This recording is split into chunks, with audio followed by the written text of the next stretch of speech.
Welcome everyone to See I Am Me. I'm your host, Rashawn Warren. Today I got a special guest, one of my buddies. We go way back, my homeboy Eric Thomas, and we're gonna take you through his life. Let's go.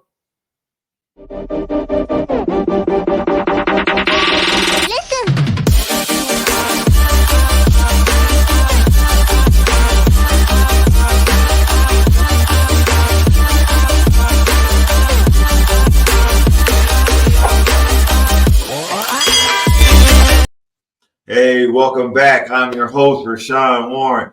Today we got a friend of mine from the back in the hoop days when we were out in college, Eric Thomas. Come on in, Eric. Hello. How's everyone doing today? Hey, Eric, it is great to have you on, man.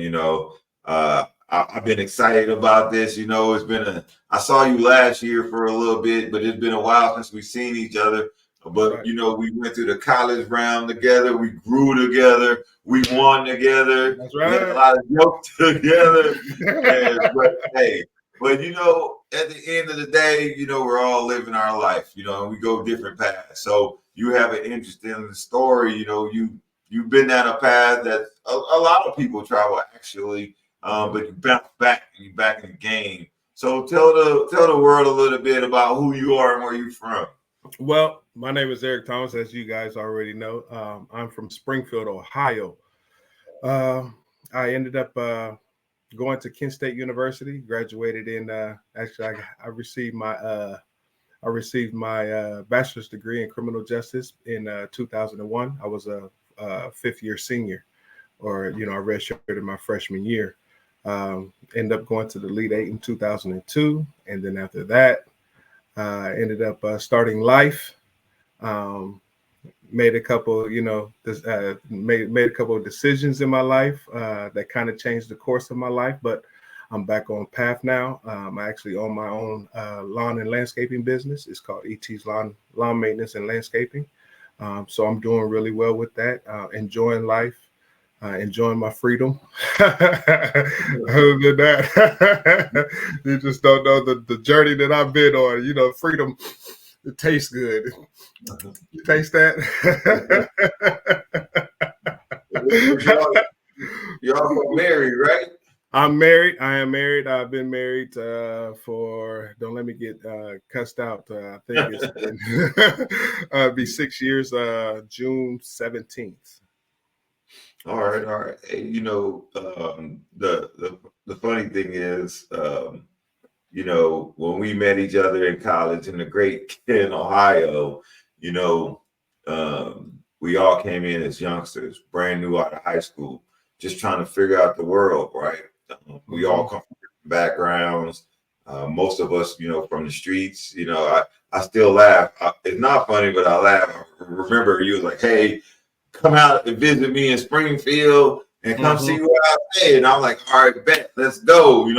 We get out there, they shooting up the place, and I'm like, "What is this?" I'm like, "This dude just brought me into this place, right?" So I'm like, "Man, this guy trying to get me killed out here." But what that showed to me, because I'm from that environment, right, in Texas. But what that showed me was like, man, where I come from, other people are living that too. Yes. Other people are coming up in the streets, and other people are trying to make their way in life. Yes. And the weird thing about it, as I think about it in hindsight, is that we were afforded an opportunity to go somewhere because of the skill set we had. But not only the skill set of being able to play basketball at the Division I level, but the resiliency we had to get through our neighborhoods and the dedication we had and the ability to work as a team. A lot of people don't have that. So today's episode is going to be, beyond bars to business. You talked about that a little bit, about how you can take that freedom, right? But you know what? Everyone has their path. And I was told once that everyone has a redeeming quality. It doesn't matter what you went through in life. If you a God-fearing person, you got to extend the hand to other people and let them live through their mistakes and then come back into the world and be a presenter of good things to others. So with that, we're going to take a quick commercial break, and we're going to come back and we're going to get right into Beyond Bars, the business. Hey, it's AC of AC Sports Live, an interactive sports talk show where your comments are part of the show. Every show we focus on the sports stories of today, with commentary on sports takes, my 2 cents, which is a reaction to my social media feed, Sports Flicks, where we take a look at sports movies and give a quick review. We have a segment called Mental Reps, where we have words of inspiration to help battle the dark side of men's mental health. And then there's the Tender Love Report. Who's being soft or petty in the world of sports? All takes are welcome under one condition. Say it with your chest. I'll see you there.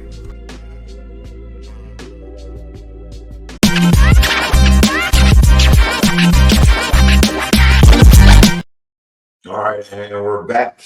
So, I know we talked a little bit about, hey, how Springfield was gunning them down out there. but so take me back to your upbringing, man. Tell me how you came up. Oh man, it was a struggle. Of course, my father was in the Air Force, so we did a lot of traveling. Of course, I was born in Seattle, Washington. My middle sister, Ishelle, she was born in Okinawa, Japan, and then my youngest sister, Erica, she was born in Idaho. So, a lot of bouncing around, not a lot of stability, in life, really never had, some solid friends, because I'm always bouncing back and forth. We decided to move back to Springfield after my father left the Air Force. Grew up in Springfield, and then after that, I ended up moving to Dayton or Trotwood. So I grew up, I was bouncing back and forth from Trotwood to Springfield all my life. But when it was time for me to be in high school, in my 9th grade year, I decided to go to Springfield North. I chose to go to Springfield North because, they had an all-star, they had some all-stars at Springfield South. I don't know if I think you remember me mention to you when we came down. Remember we went to the park and we was challenged to a game of 2-on-2. Oh yeah. You remember that? So Yeah. That was John Carson and his sidekick, his better half was Jamu Gaines. So I ended up playing basketball. We went to the state my sophomore year. We lost to Cleveland Heights. Went to the state again my senior year in '97. We lost to Cleveland Heights again. And I'm gonna tell you a little story. I don't think I told you this, but I was never planning on going to college.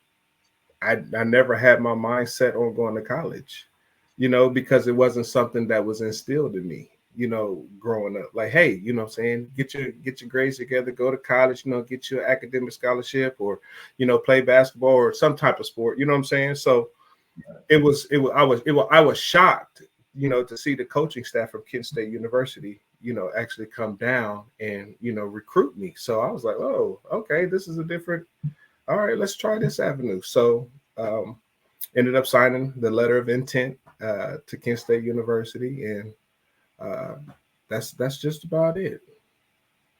So yeah, man. So basketball is an outlet, right? Because I went to a trade school. I went to Trimble Technical High School Trade School because the intent was to learn a trade, get out there and get my hustle on, right? Right. Instead of getting off the street, getting my hustle on. So I have 2 hustles, right? But I just happened to be like a super good athlete, man, and then able to get out there just like you. It wasn't in my mind at first because not many people in my family went, like to college. I think I was I know I'm the oldest, so I was the first one to roll up in college, and I was academically ineligible because I just kind of like, man, I was in uncharted territory, my guy.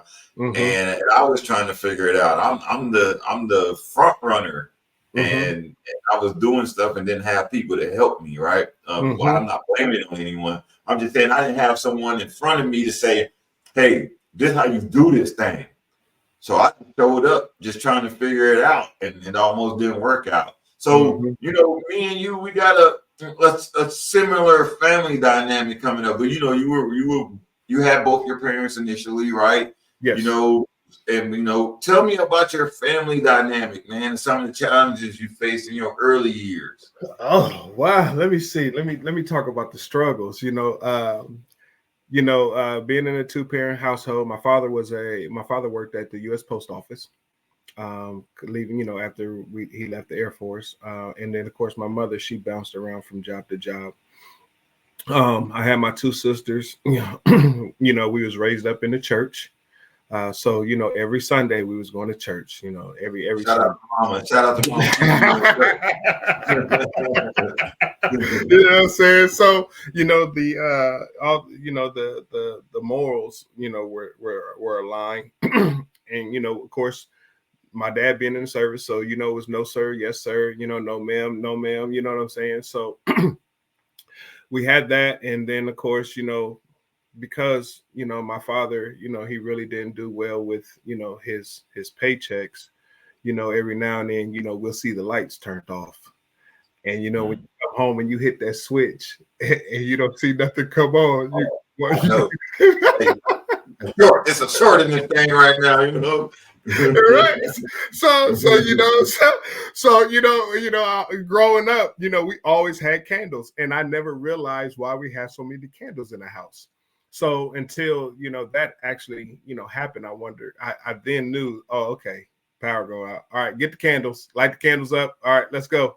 We had a candle in every room, candle in the bathroom, living room, TV room. You know what I'm saying? So, and these were the times where we actually spent, some quality family time together, because no one was indulging in the TV. You know what I'm saying? Yeah. And at this time, cell phones wasn't even out when I was growing up. So you already know, So we had that, and of course, water bill not paid. Having to take cold showers. You know how it is when you got to heat that water up on the stove. Just to take a nice little warm a bath. So, so we had those little struggles together. But at the end of the day, we loved each other. We stuck by each other. We supported one another. And of course, my parents, supported us, and, they were behind us, a lot. So that was a good family dynamic. So as today, and that I'm grown, I continue to, keep that family dynamic around me, because I think that is so important and essential, especially after, the little journey, the little vacation that I had to take, you know what I'm saying? And that was very helping in that. So that, that I attribute everything, that I've experienced. I give that back to my mother and my father. And we already know, if our parents knew better, they would have done better. You know what I'm saying? So if my parents knew things about financial, money management, things like that, I would be in a different situation, than I am today. But again, guess what? That's why they have books. Yeah. You gotta read. You gotta get a book, man. You gotta get a book. One thing that you're getting after right now, like you said, they know better, they would do better, because they're trying their best. That's right. They're trying their best, right? And then we're coming up in the environment that they created for us, right? That's right. And it's not their fault. I'm not saying that the parents did bad or anything, because my deal, we're all in the same boat, kind of like you coming up. Life is hard, man. You getting raised by the streets. And you're out there trying to survive every day. But while you're trying to survive, you're still trying to move forward in life. And external pieces are beating you up. They're on your head every day. And people don't see that. They just see what they believe to be a finished product, but the product is not really finished, because we're still trying to learn how to do a lot of stuff. So, reflecting on your past, man, like, what were some of the mistakes that you made to lead going to prison? Like, you ain't got to dig deep into it, man. Just like leading up in your mind, like, if you could say, hey, if I can go back and I can just change the way I thought, what would you change as it pertains to the way how you were thinking? One of the big things is, I think that what led me to that journey to prison was, I think it was just me feeling that self-entitlement. And that's a deadly thing to mess with. And and I'm gonna start out by saying when you playing basketball or any kind of sport, and you're good at it, and you have the fans lifting you up, you have everybody, you already know, you have the women, and what I'm saying, and all this. So it puts you on a little pedestal, what I'm saying, that makes you feel like, I can't be touched. You know what I'm saying? This is, because just think about when we used to walk on campus, we was walking with our chest out, chin up, because we were winners. Couldn't nobody tell us anything. So I think that, just being, feeling entitled that, I'm above the law, nothing, because people know who I am in this town. You know what I'm saying? They know that I went to the Elite Eight and things like that. So I think that self-entitlement, thinking that, it's a, it's a given. It's mine. I'm gonna take it, and you're not gonna do nothing about it. You know what I'm saying? So, and I think that going through prison, that was part of my stinking thinking, as what they said. So I did a lot of healing, a lot of thinking about a lot of things that I've done in my past, and of course, the people that I could reach out to, I reached out to them and, asked for forgiveness and, apologized to a lot of people, because of, just where I was at that particular time in my life. Yeah. Yeah. Like that sense of entitlement that you talk about, I can see how that can take over a person's mental mind state, right? Because you're absolutely right. Like when we got there, we wasn't like, we're young kids, Mm-hmm. the school wasn't winning anything, you know what I mean?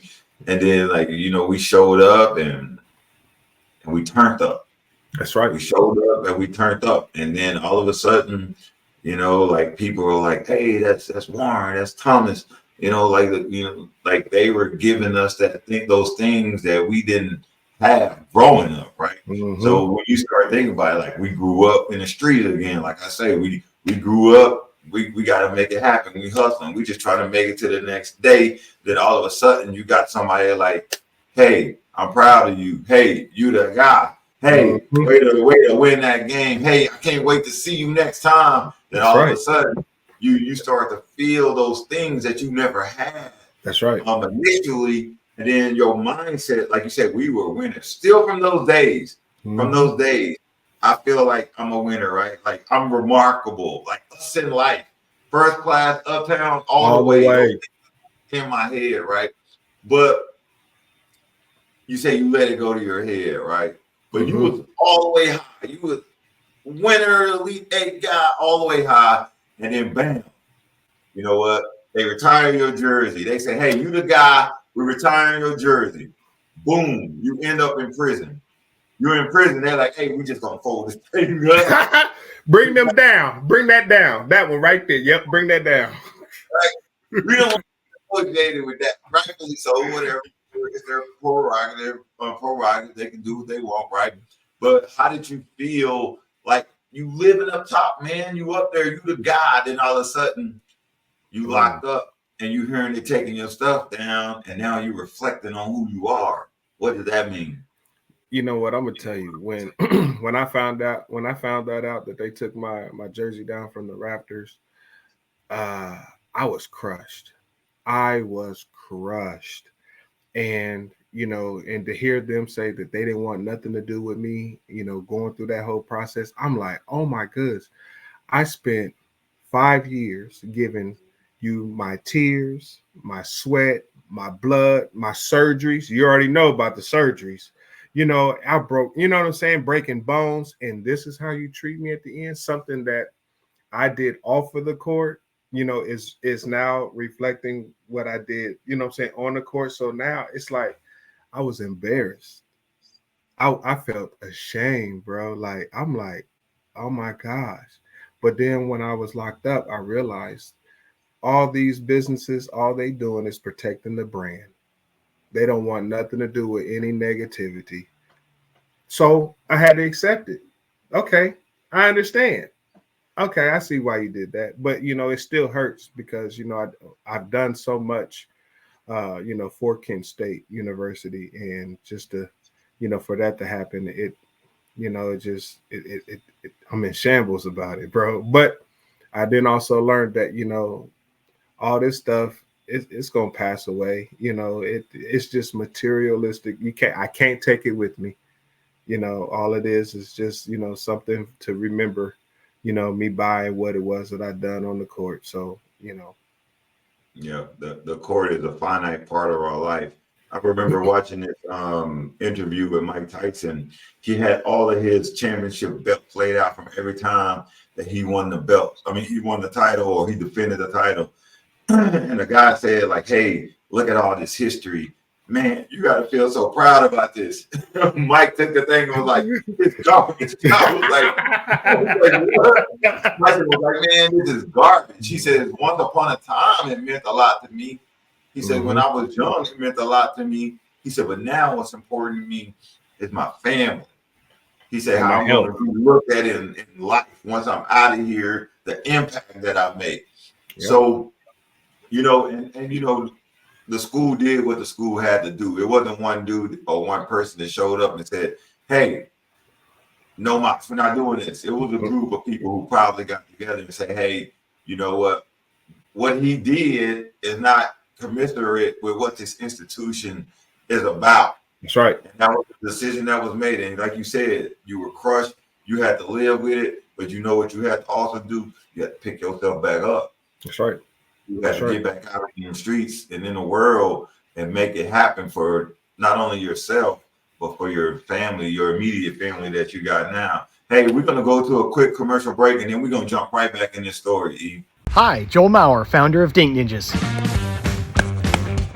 Dink Ninjas was dreamed up and started right here in Austin, Texas, a dynamic pickleball community. We arm pickleballers with the paddles, apparel, and accessories to dink like a ninja. Dink Ninjas is dedicated to supporting mental health awareness and cancer research.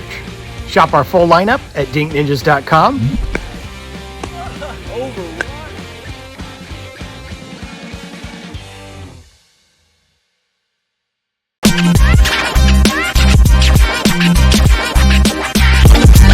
So we're back. So E, I was wondering, transitioning from a successful college athlete, man, to imprisonment. Man, that had to be a crazy change, man. So what was going on, man? You out here living it up. We hooping, we hanging out, chilling, and then you locked up. How was that? How drastic was that change for you? It was very drastic.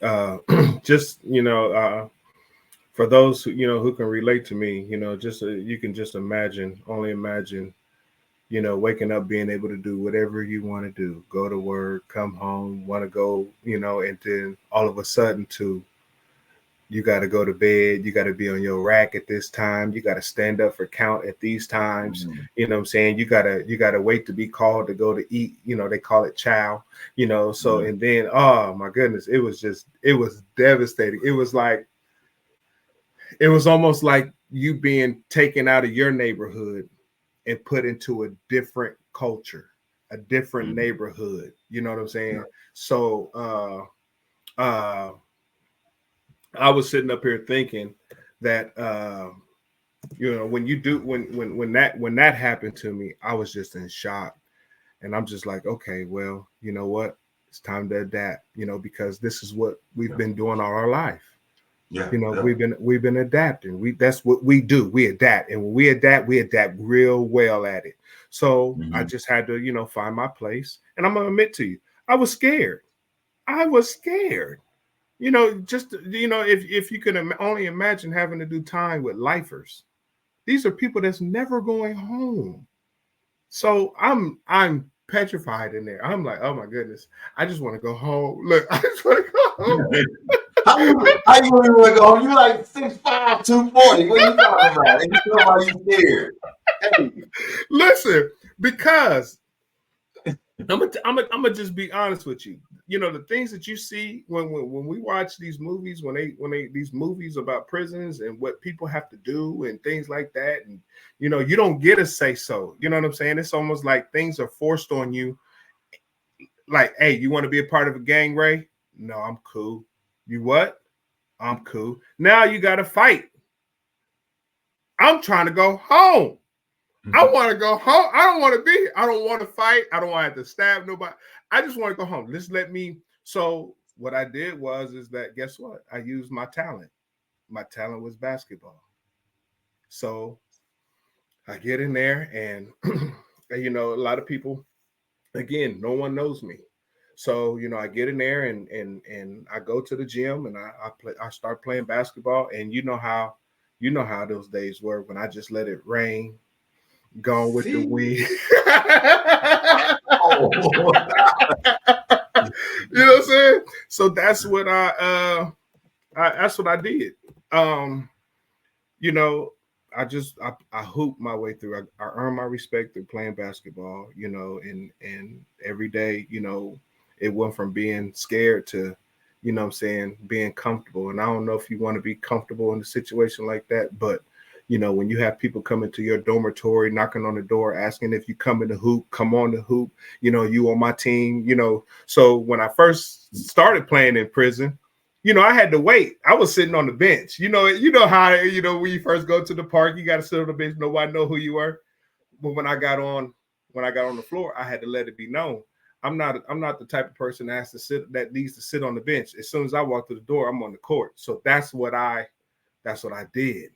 So how long was you locked up for again? 8 years. It was 8 years. So I just every day basketball. So they started bringing in. They had some basketball teams that they brought in from the outside that would play.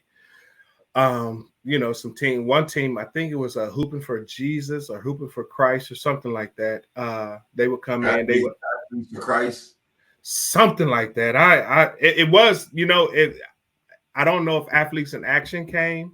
Oh, but Athletes in Action, yeah. But there was another team that came in there and they had some semi-pros on there, some college basketball players, and some guys that you know was hooping overseas that was home at this time. So again, this is myself trying to prove myself to everybody and let everybody know that I'm not to be messed with. So when those outside and I found out that everybody was a pro and I'm looking like, pro, I'm about to dog walk you. You come on, you know what I'm saying? I'm like, and I'm thinking in my head, well, we should have gone with the wind. You remember Gone with the Wind? That's how, you know what I'm saying? So that's how I played.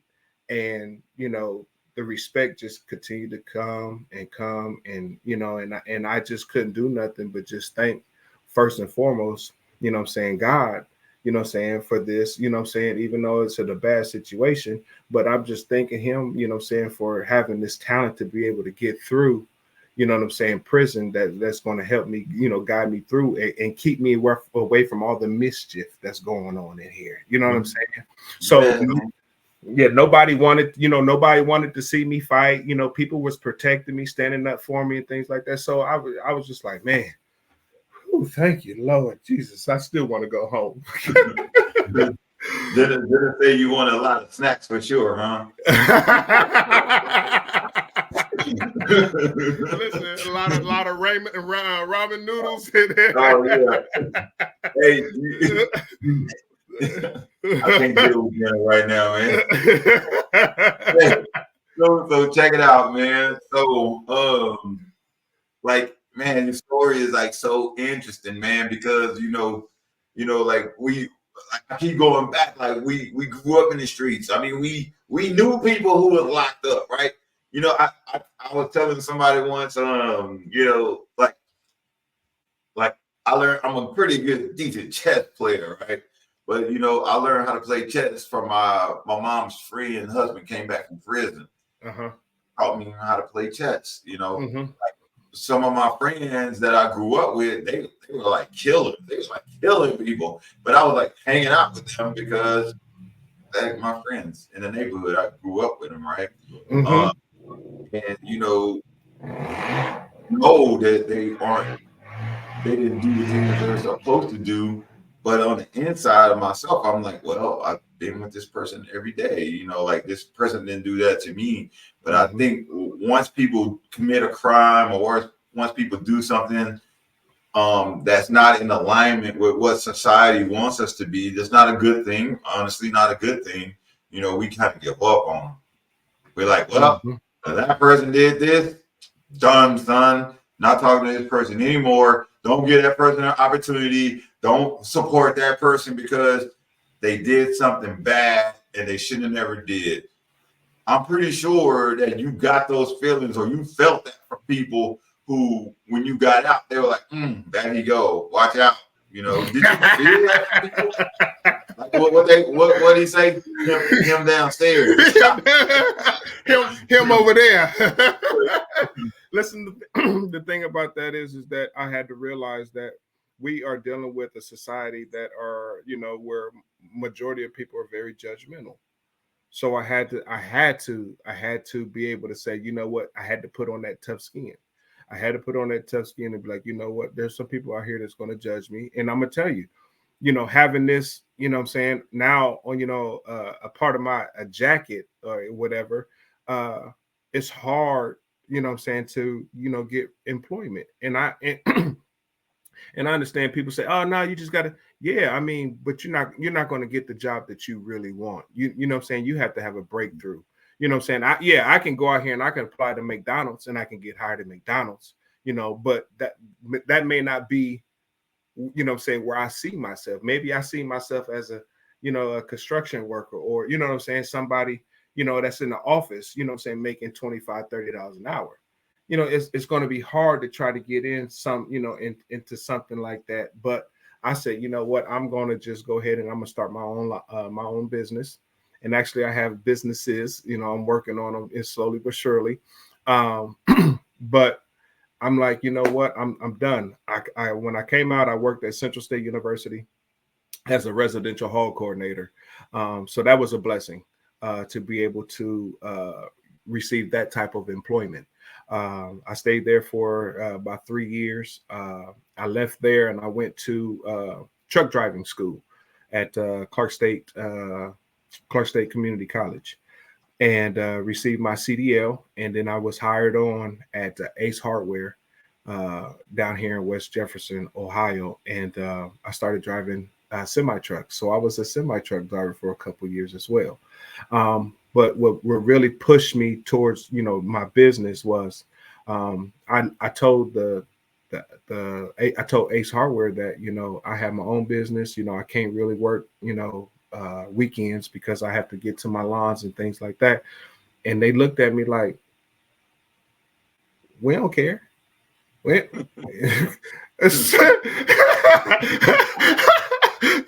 So I'm like, right, like, okay, all right. Why you telling me? Right, yeah, right. You know what I'm saying? So I made the decision. I put my 2-week notice in, and of course they was mad at me because you know what, I've done everything that that I was taught. I would make sure that I was on time to work. I made sure that I did my work. I made sure that I didn't cause no problems at work. You know what I'm saying? So I did everything. The customers that I delivered to, they love me to death. You know what I'm saying? They always called in and spoke highly of me because I'm a people person. You know what I'm saying? So that's another plus that I have. I love the network. I love to talk to people. I love to get to know people. You already know that's what we used to do when we was in college. Yeah. Everybody, what up, Ray? Yo, Ray, hey, ET, what's up? I'm like, what's up? You know what I'm saying? Yeah, So you got some sandwiches. Hey, listen, I'm gonna tell you guys a little something. Listen, so me and Ray and a couple other teammates, we would go to other people's dorm rooms and we would. we were so poor. We were so broke. Man, we were so broke, man. People was feeding us, man. They was like helping us through the world, man. Man, listen. So it's you know what it's like. So that's my story on that one. Yeah, man. I was thinking about it. Like I keep referring back to this because it's the reality of the world, right? It's the same thing we do for our kids, right? We just try to make sure that they don't experience the things that we had to experience. And, but what's normal for us, sometimes everybody don't make it through it, right? Mm-hmm. Everybody gotta, at some point, face, I don't even want to call it controversy, but they face a hard time. They face something that they didn't see coming. And then once that thing hits, it's all about how they're able to stay resilient and move themselves out of it. Because I've had friends that went to prison, came out of prison, got gunned down. You know what I mean? As soon as they got out of prison, somebody else saw them back on the streets, gunned them down. I had people who come from prison and then they say, hey, you know what? It's the only life I know. And they do the same thing again. And they in there for the rest of their life right now, right? Some of my family members, that they went up in prison, locked up. I remember my sister, I used to visit her at Gatesville women's maximum security prison. And I used to see all those people in there. And I always wondered to myself, like, man, how does that feel? Like my mom's husband, he went to prison for a grip, like, man, damn near 20 years, right? And then he came back. Some of the same things you were saying.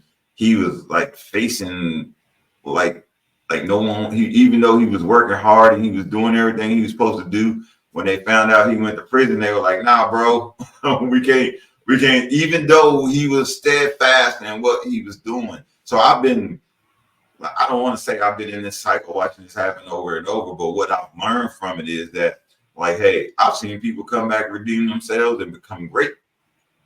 You come back, boom, I need to do this, boom, I need to do that, boom, people like me, boom, business, let's go, let's get this business going. But still somebody out there would take a look at Eric Thomas and say, why are we giving him a chance?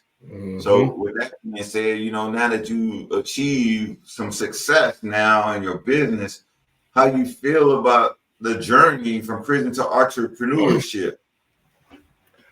I have to say that it was very challenging because, again, like I said, that I told my wife, I said, you know what, I wish I would have took, some business classes when I was at Kent. You know what I'm saying? Here it is, I'm taking criminal justice, getting a degree, bachelor's in criminal justice. And I didn't break the law. I'm in prison. No, I'm just joking. No, that's what I felt like. Like, what the heck? So, it's been a journey, and I'm learning. I'm still learning today. I didn't know what I didn't know what I had to do to get my EIN number. I didn't know what I needed to do to get my LLC. I didn't, what I'm saying? I didn't know, what to do about setting up a business account with, with banks and things like that. So I'm just like, overwhelmed, but it's an exciting overwhelm because I'm learning, and I'm so happy that I'm learning this part of, the spectrum, you know what I'm saying? So, and, I know the basketball part, I know the criminal justice part, so now I have a little bit, I have some food coming in for, the business part. And, I have some mentors out there that's, willing to take me by the hand and guide me and show me what it is that I need to do. We also have some different kind of programs that they have set up that'll help you. SBA, they're actually helping us as well. So to me, it's exciting. It's exciting for me to say, you know what, I have something of my own. It's exciting to, wake up and look at my wife and be like, you know what, I don't feel like going to go cut grass today.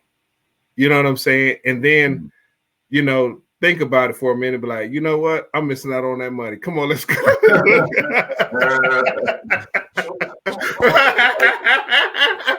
You know what I'm saying? Like, so it's very exciting. And I believe that if I could do it, I believe anyone could do it. The one thing that you have to always do is just remain focused, remain committed to what it is that you want to do, and push away all the distractions.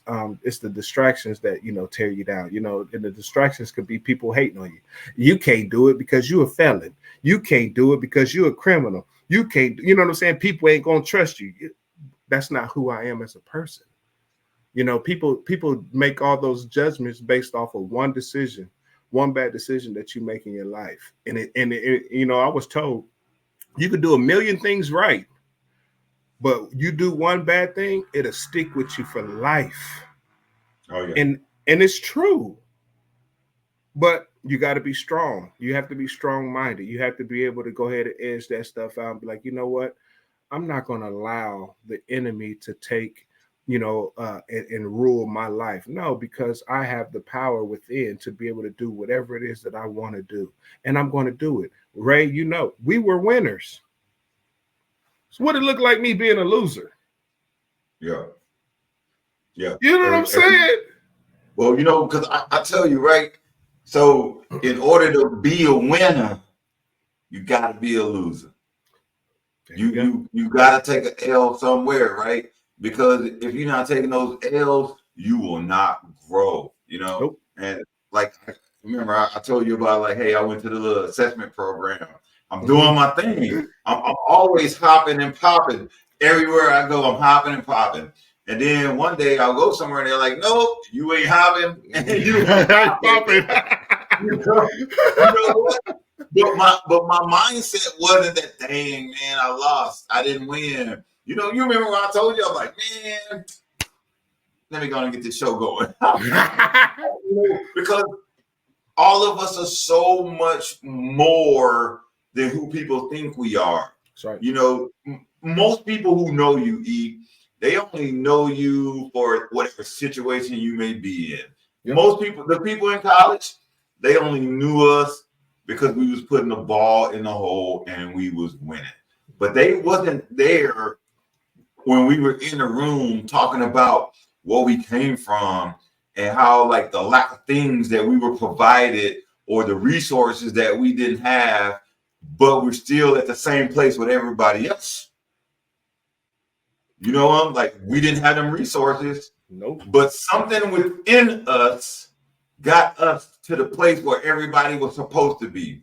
Yep. Now, you may have went to prison. They may have took your jersey down. They may have locked you up for 8 years. They may have, like, slander you and talk all the noise about what you did, because you did it. You did it, right? I mean, but you did what society say. If you do this, you got to do this. Mm-hmm. And you went and did it. Mm-hmm. And now you're back in the game, and they're like, how is he back in the game? How did this dude own a business right now? You know what I mean? Right. It's kind of like I sit in the Army and I'm doing my thing every day. But you know what's crazy? I'm sitting in the Army. People think I only do Army. Like, businesses. Jen got businesses. We're open, but they only know me for me, and they only know you for you. That small glimpse of what they get to see. Let's go to a quick commercial break, and then we're going to jump back into this, E. All right. Welcome to Veritas. I'm your host, Adam Colazetti, and I'm here to guide you on a meditative adventure like no other. Join me and lose yourself in your imagination as we travel the outer reaches of the cosmos, quest for powerful talismans, and explore the inner realm of your subconscious. What might you find along the way? But be warned, fair traveler, this path is not for the faint of heart. On this path, of one thing I am certain, dragons be here. Are you ready?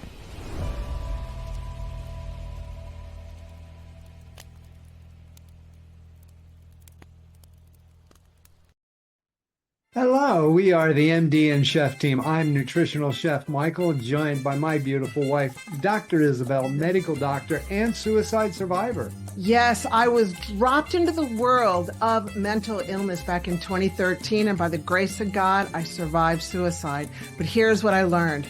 We don't have a mental illness issue. That's the downstream event. We're focusing downstream. We should be focusing upstream on our brain health and all the things that we can be doing to support our brain health.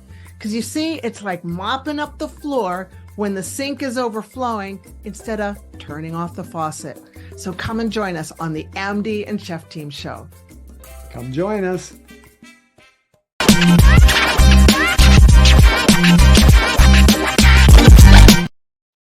All right, we're back, my guy. We back. What's up? So like, looking back on your journey, man, what advice would you give the other people out there who may be facing similar struggles or similar obstacles that you faced? Just like I stated earlier, to find out what it is that you want to do in life and write down your goals, how you're going to achieve it, and just stick to that plan. just stick to it. Stay focused, stay committed, stick to it. Because I'm telling you, if you just do that just alone, you would obtain, what it is that you set out for. And I think that's the most important thing, because if I didn't stay focused, if I listened to all the distractions, and if I wasn't committed, I wouldn't be in the position that I'm in today. So, I contract, I subcontract with Central State University, helping them out with their campus, you know what I'm saying? So, I have, other, contracting, contracts, out there as well. So everything that I set out, it's all coming to fruition for me, and there's some more things that I want to, obtain, but I'll get there soon. I got, like they say, you have to crawl before you walk. Yeah, absolutely, man. As someone who has experienced both adversity and triumph, how do you perceive the world around you right now? Based off of what people are saying or what people may like, they give you that little, is that him? Like, how do you perceive the world around you right now, man? You know what? I just I perceive it, as I perceived it when I went in. Everybody's gonna be everybody. Everybody, we can't sit up here and plead our case to everybody. You're gonna judge me. You're gonna judge me regardless. You know what I'm saying? Yeah. So, I look at the world as, what, this is my life. I'm only concerned with my life and how I, like you said, my job is to leave a legacy. You know what I'm saying? That's my job.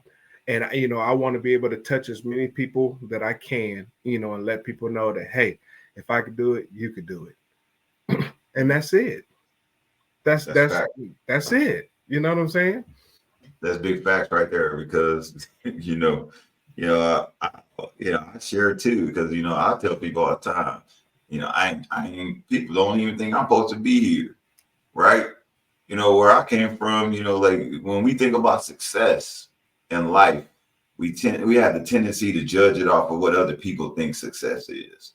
Right. If I just use the Army, for example, you join the Army, people think like, oh man, that dude didn't make it to a general, or he didn't make it to a certain job. Bro, I won a long time ago because I'm from the streets, my guy. You know what I'm saying? Like my son just got done with school because of the Army. I'm sitting here today talking to you. I already won. I won a long time ago because I'm still alive. I remember my teacher told me when I was in high school, you ain't gonna make it. Me and my homeboy, she's like, y'all ain't gonna make it to be 18, right? My homeboy died when he was 17. He got murdered, right? Mm-hmm. I went off to college.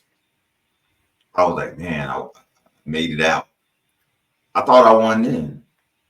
Mm-hmm. I actually thought I won then because I'm like, I was the first. I'm the first. I'm the alpha out the door with everybody following behind me. Mm-hmm. And everything was an add-on. For you, you know what? You won too. When we met each other, you had already won, my guy. And then, when the funny thing about retiring a jersey, you can unretire it all the shit you want, right? You already put it up there. You know what I'm saying? At some point, that boy went up in the air. At some point, he went up in the air because of you. Yep. Because who you are, who Eric Thomas is, you had them put your jersey up in the rafters. Yep. Now, people say they took it down, but they still gonna remember that they lifted it. That's right. So I remember you for you, but then again, I came from an environment where craziness was happening all the time. So people being locked up and people coming back and winning, and people coming back and not winning is something that I'm familiar with. But I'm grateful to say, and I'm proud to say, man, I'm glad that you were able to hit. I'm not glad that you went there, but I'm glad that you were able to hit the ground in there, put almost a decade in there, and then come back and win again, because that's who you are. You like a winner. Like, I did my time. I'm back in the game, and you done passed some people up. You mentioned 10 years of your life almost, and you still passing folks up. So keep doing your thing. The last thing I'll leave you with, man, like what if you were to lead people out there who are just struggling and trying to get through stuff, or like maybe was locked up and they out there and trying to make it in the world, what would you lead to them that motivate them to keep it moving? You know, listen, I'm sticking to the basics. You know, I'm a very basic person. Listen, come out again, stay focused. You know, you find out what it is that you want to do. Stop listening to all those naysayers. Those naysayers will tear you down. Those naysayers will drag you back. And then next thing you know, like you said earlier, you'll be back in prison again. You know what I'm saying? Because, you know, you couldn't, the excuse is, oh, there wasn't nothing out there for me. So I'm going to just go ahead and go back to doing what it was that I was doing. Mm-hmm. Come on, man. You know, so my thing is just stay focused, you know, hit the ground, start running, you know, whatever it is that you want to pursue in life. I'm telling you, if you put your mind to it, it will come to fruition. I'm telling you, I'm just a living proof of, you know, just putting your mind to something and watching all your dreams come true. Yeah. Yeah, that's good stuff. Hey, shout out to Kent State University for putting that jersey up in the air. That's right. Shout out to Andrew Mitchell. Shout out to Big Ed. You know, all the people out there that's making it happen in the world. That's Hey, right. E, I'm glad you came on the show today. And I know people out there are going to glean something from what you provided, folks. But tell us, if somebody was trying to get up with your business or trying to get a hold of you, what's your business website and what's your email or your Instagram or Facebook, whatever you got? Listen, so I'm again, like I said, I'm very simple and plain. My email is etslawnmaintenance@gmail.com. You know, phone number, you know, is 937-629-1612. Give me a call. Right now, I'm in the process of working on my website and also my social media pages, my Facebook and things like that as well. So, you know, so like I said, just shoot me an email, give me a phone call. If you're in the area, we're always looking to hire, which is a good thing. That means business is doing well. You know, if you hire folks, business is doing well. So good. Hey,